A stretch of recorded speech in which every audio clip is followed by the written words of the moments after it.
Hello, everyone, and welcome to another very exciting Civilizations in Review. We're here with another phenomenal content writer, Andrew Eady, as we talk about the Dilmun Kingdom, a quite old BCE kingdom, so get your history hats on.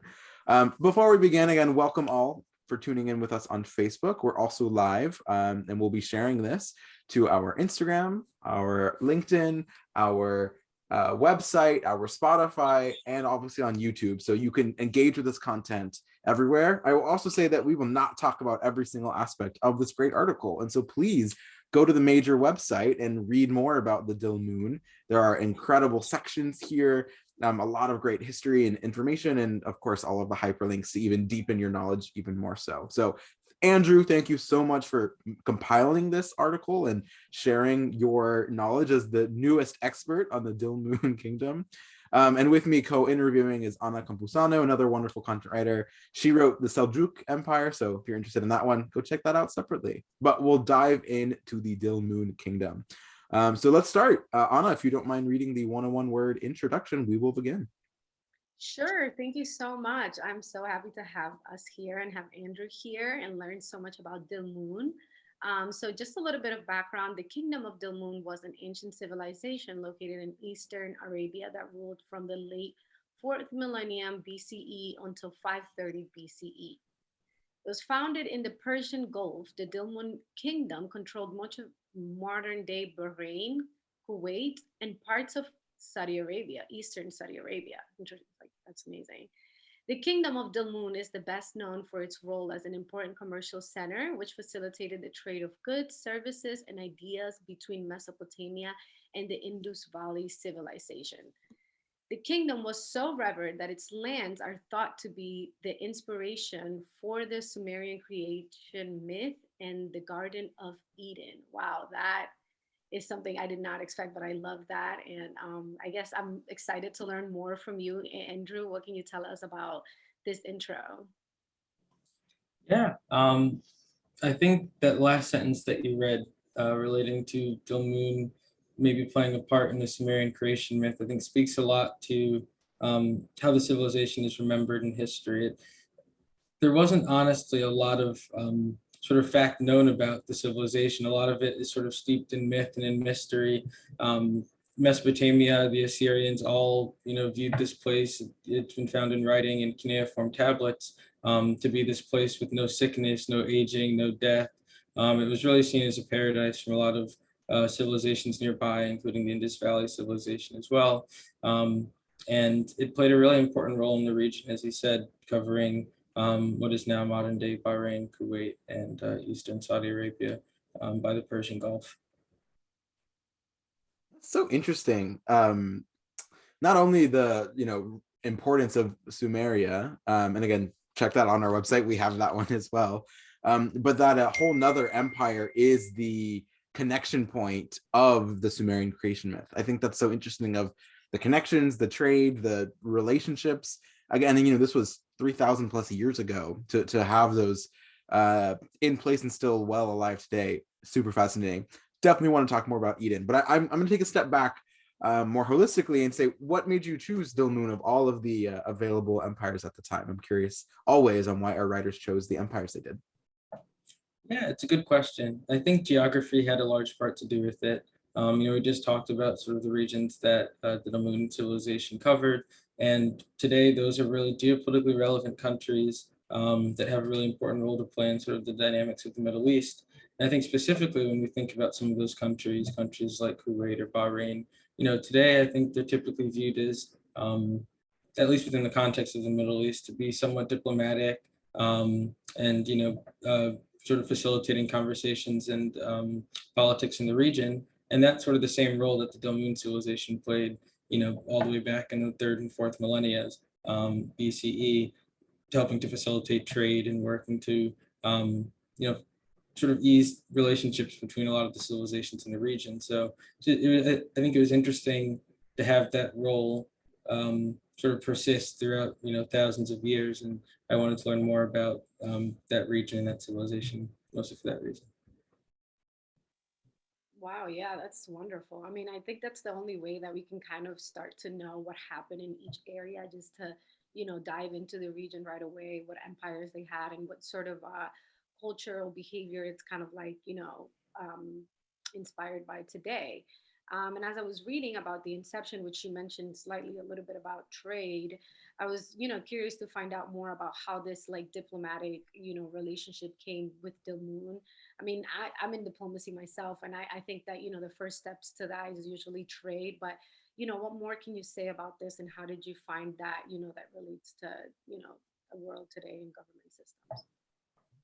Yeah, so the Dilmun civilization was a key trading partner between Mesopotamia, which we can think of as modern day sort of Syria and Iraq, and the Indus Valley, so around India, Pakistan, and Afghanistan. And they did that through the sort of through Oman and then into the Persian Gulf, where copper and other precious metals would often be traded for textiles and more agriculturally based commodities.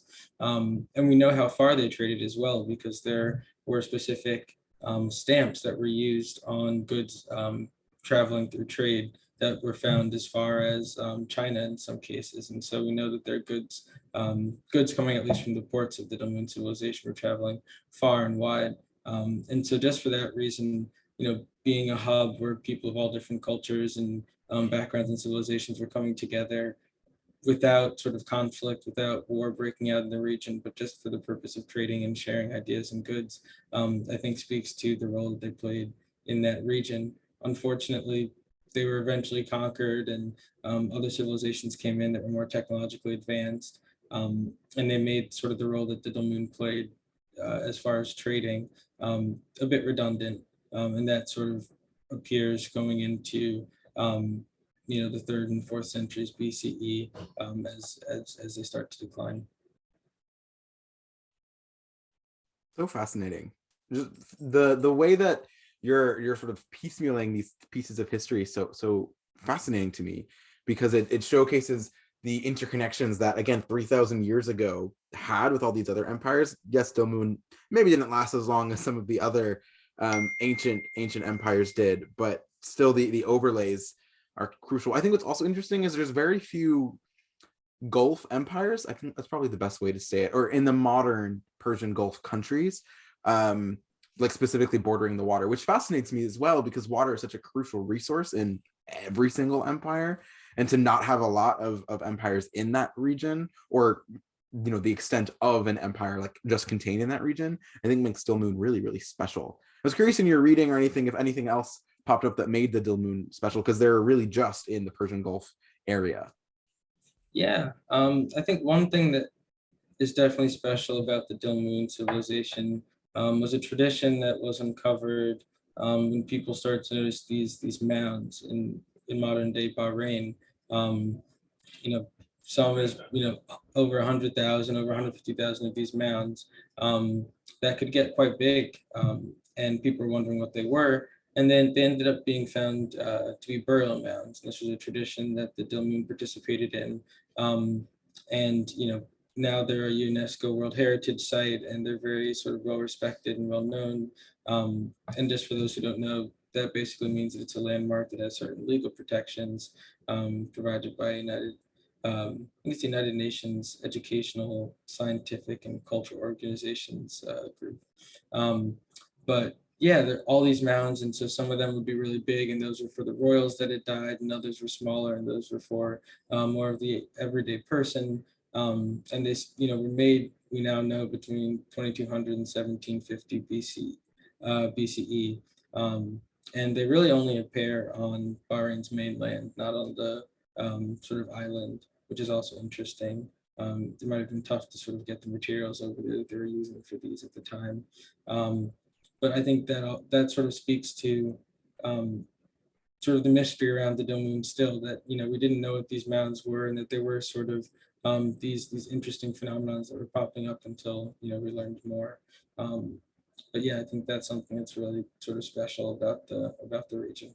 And now actually they've become relevant again, because sort of in Bahraini politics, people are concerned that these mounds are being threatened by new real estate and infrastructure being built, and so there's some conversation around sort of land usage and land rights, and how do we sort of respect this what's now a World Heritage Site, but also keep developing the region. So I think it'll be an interesting sort of conflict to follow, tension to follow. Wow. Yeah, that was awesome. I think that, the way that you're putting together how it relates from the past and the influence that it has today, but at the same time, it's sort of like reawakening in a way where everybody, I mean, something that all of us care about, which is World Heritage Sites, and what influence does it sort of have in, like the structure today. I mean, when you think about these places, you're like, you want to preserve them, you want to make sure that they stay intact, and that it attaches this historical perspective to it. So that was, absolutely incredible. I would have never thought that. And I'm thinking, like, it was such a dynamic sort of kingdom, and big in a way. Like, what would you say that were their main, like, reasons for decline or that sort of thing? I mean, I was reading that sort of they didn't quite have like a lot of allies or rivals. So, how do you think that that played a role into, one, how big they were, and two, how they sort of ended with this idea at the end that, it still kind of pre-lives today? Yeah, so as we've talked about, the Dilmun had a fairly diplomatic, peaceful relationship with all the other civilizations in the region at their inception, and I think that they rested too much on their laurels in a sense, and they never really developed a strong military or strong walls or defenses. They sort of just relied on playing that role as the facilitator of trade and of the marketplace of ideas. And that lasted for a long time, but eventually, as civilizations developed and new actors came into the picture, we see around that time that the burial mounds stopped being built, there were dynasties that would come in and exact tribute. We see that from cuneiform tablets from accountants in the Dilmun civilization that sort of write about outflows of money. We start to see infrastructure declining, temples crumbling, lack of usage of certain facilities. And so they start to decline then. Around 1500,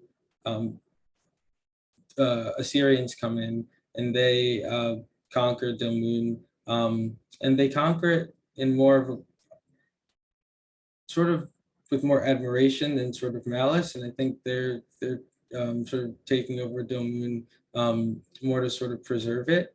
But then unfortunately, the Assyrians are conquered around 1220 in that region.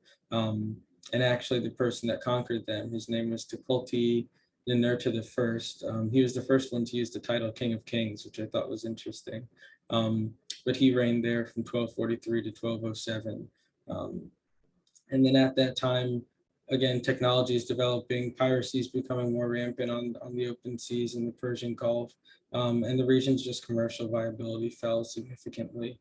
And then finally, the Achaemenid Empire comes in, the first Persian Empire, and that's sort of a whole new chapter in history. Then they end up conquering Turkey, Iraq, Iran, a lot of land, and then we get into the time of the Greeks, and really, honestly, that region doesn't see much economic real prosperity until sort of the early 20th century with the discovery of oil in the region. So it's sort of a more quiet period for that region after that. You just gave like about 1,000 years of history in just those 2 minutes of you speaking. That's absolutely wow. I tried. It was very cursory. Hey, still to explain and showcase, and every single empire you name dropped is also in our civilizations list, so right. You can follow that historical piece throughout. Some of those are also hyperlinked in the Dilmun article directly. Wow, I mean, my goodness, how there's so many ways we can go with this now, because you just gave so much of what happened after the Dilmun, what was its impact on future empires. So, wow, incredible. I think the piece I want to specifically focus on, although there are very many, and just keep chatting, Andrew, I love the way that you are showcasing and talking about history here, is actually the image itself for the Dilmun Empire. It's the bull head. If you'll see it, it's like a giant like brass, it looks like, but probably different material given it's so ancient, bull with two very large horns. And when we were, finding the image to represent the empire, Ironically enough, and maybe another modern influence, this popped up on the Bahraini embassy's Twitter page, showcasing this ancient bull, which is the, like, not logo, but centerpiece of the Bank of Bahrain.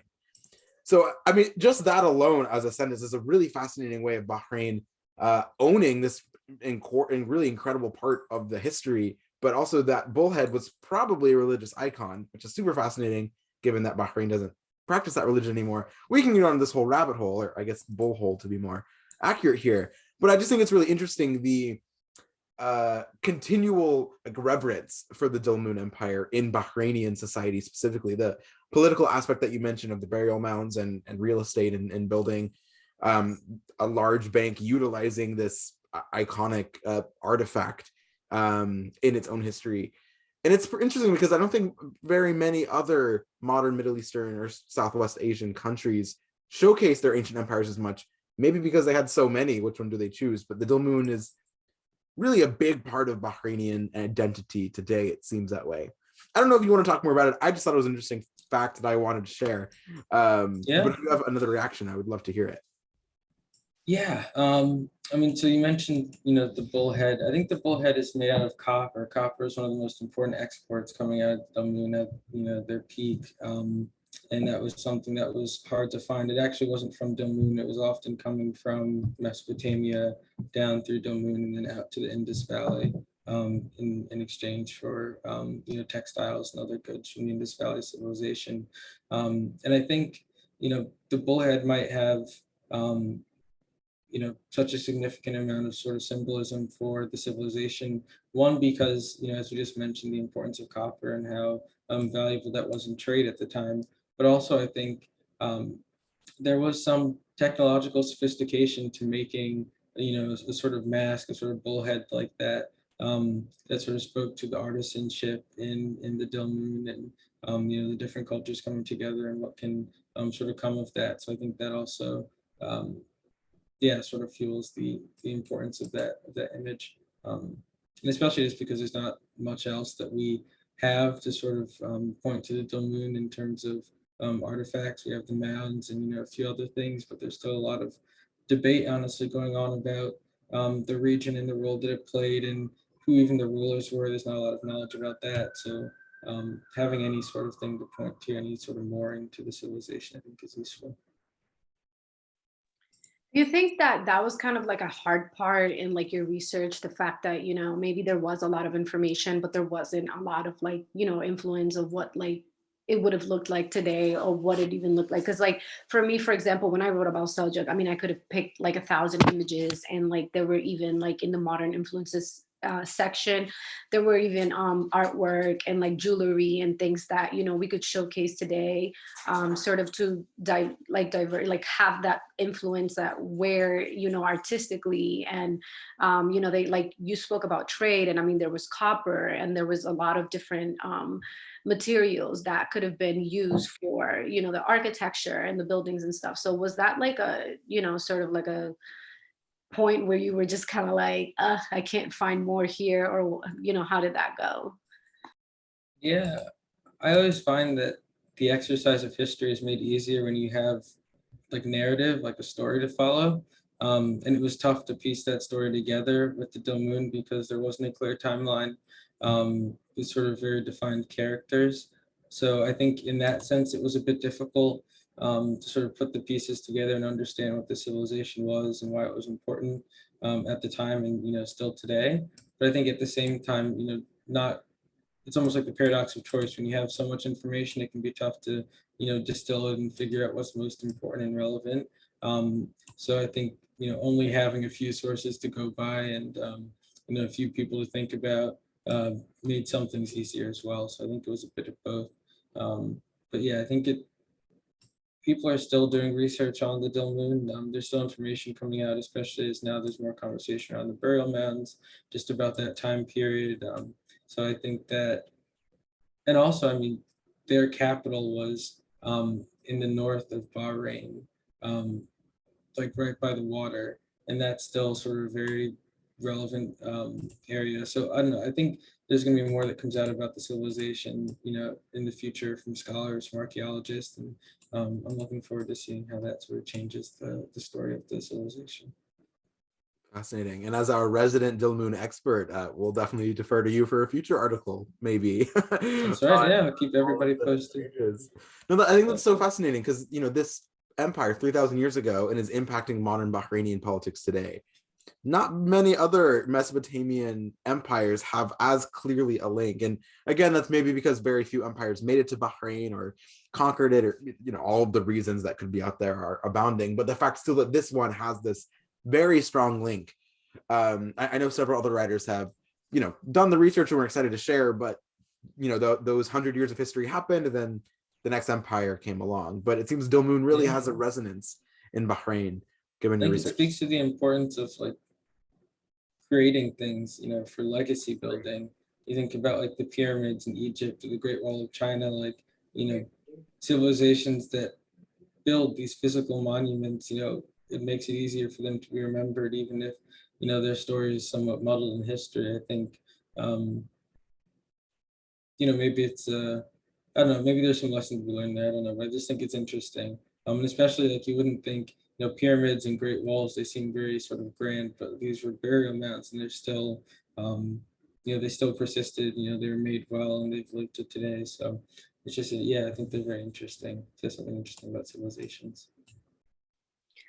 A lot of times when I see these places, when I think about them, I'm like, it's incredible the way that, they're able to still be relevant today, and we can see them and we can experience them. So that's something that's fascinating. And I think that you did a great job in kind of piecing together the most important parts of, the Dilmun kingdom in itself, even with, as you said, that it was sort of the information was here and there, but you did a great job, I think, at, piecing the most important parts and how it's relevant, how, we can enrich ourselves from it. So, I mean, if there's anything else that you'd like to share, any other key points, I know that there's some key accomplishments there, and that there's a lot of maybe not too much relationship with other empires, which is so fascinating to me, because a lot of times I think that an empire grows through the behavior and sort of the pattern that a previous one had. So the Dilmun is kind of unique in that way.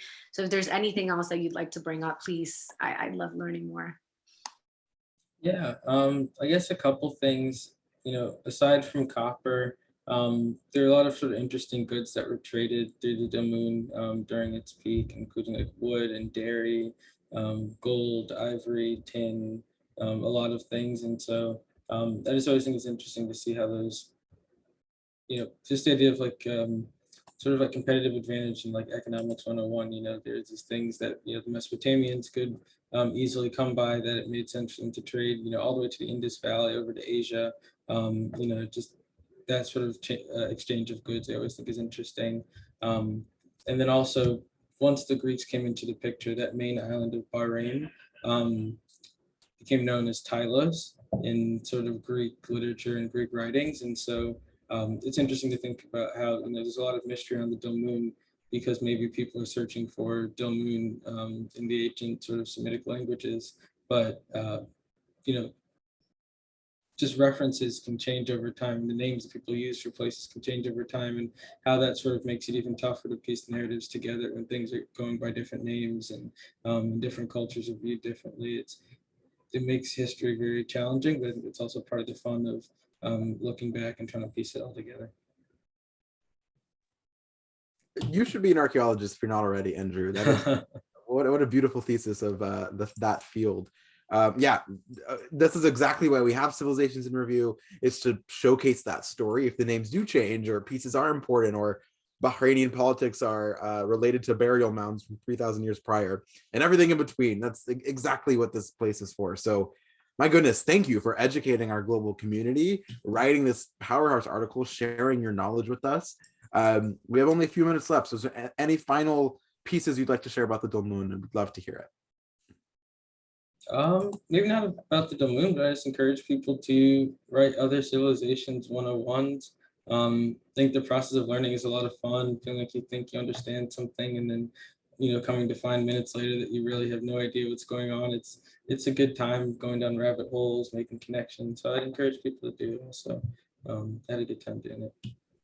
Andrew, you are a gem, to be honest. And if you're not, like Ben said, if you're not an archaeologist yet, I think that you are motivating a lot of people. I mean, everyone wants to say, oh, it's obsolete, there's nothing there. But the truth is, like, there's so much to find out, even just about this empire. Even with all the information that you have, there's so much more that we could know. And it leaves room for that excitement for a lot of people. So definitely thank you for that. And thank you for leaving that sort of, like, insight at the end. It's like, there's a lot of information, there's a lot that you can know, but at the same time there's always more, and that excites me and everyone else that loves to learn and about these things. So yeah,